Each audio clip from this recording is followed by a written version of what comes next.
Hello to you, you lovely at-home blended learners. That's you guys. See, if you could see my whole face in class, there'd be so much expression. But you can't. You just get the eyes. Here we go. Unit 2, what we're starting here is called Surviving and Conquering. And I'm going to put this PowerPoint up on the internet machine there. But I would like you to write it down in your notes so that you have it. And it looks something like this. Just wait. I don't know if you'll be able to see it from my screen. Surviving and Conquering. But I want us to rethink it. Because this whole idea of surviving and conquering, in my Grund opinion, is a bit of a load of the hooey. And it just kind of gets this anxiety up. Because if I feel like I have to conquer all the things, that's so much pressure, right? Like, I'm going to conquer my fears. So you wake up in the morning and you feel the fear and you're like, no, I was going to conquer you and it didn't work, right? Like, it's not real. It's like these sort of things and these difficulties and these struggles are a part of our life. And the whole idea is to rethink that, is to see that struggles are a part of life, but I can be more in love with life than afraid of fear. I can truly survive, go beyond surviving within my life and actually thriving. And it's not because there's been some sort of pixie dust that have made the difficulties disappear, but it's because I've learned to practice living my life even when times are difficult. So the next slide that you will see, that you'll have on when you take a look at it, this is it, and I will read it to you, and I do want you to write it down. It says, so living in love with life even when there is struggle.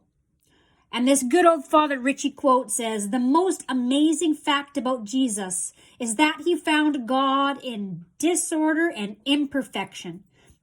And told us that we must do the same, or we would not be content on this earth. And there is so much beauty and so much truth in that.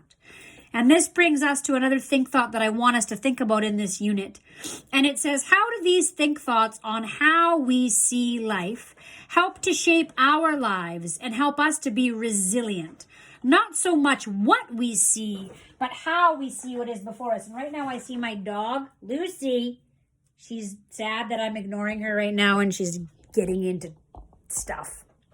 Don't be a hosey.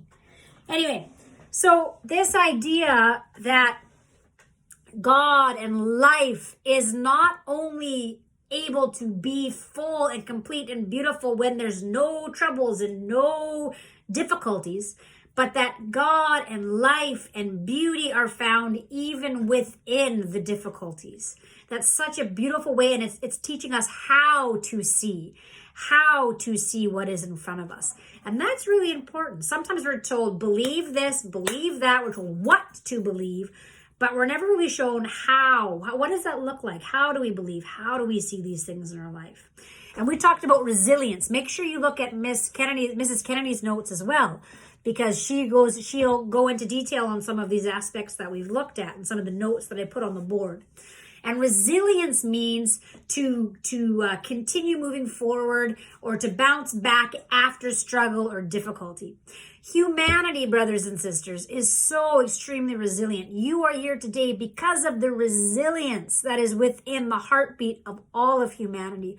Our ability to adapt, our ability to include and then move beyond the things that we've gone through within our lives. Is amazing. Humanity is very resilient. And the difficult thing is that we have a culture that tries to have us think that we're not resilient. And so we need to buy this or that or the other thing, or your life needs to look perfect like this, or there needs to be sunshine and rainbows, and you need to hold hands with your dog and skip through the park for things to be good. Don't do that. Your dog, I don't think, actually would like that very much. Where in reality, it's looking at what is in front of us and seeing how it is that we are seeing it. What lens are we looking at life through? It's like you wake up in the morning and you've got all of these glasses to choose from to put on. One is that lens of cynicism. One is that lens of anger. One is that lens of everything's going to be the same and everything sucks.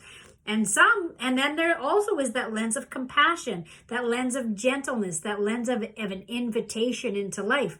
then it's like, which glasses do I put on every morning when I get up, with how I see my life and how I see what is before me? So that is what we're going to be talking about within this unit. And today we take a look at a song and we take a look at some poetry. And that's what I will go through next with all y'all. So I'm going to upload this and I'm going to post some things. I'm going to make another video.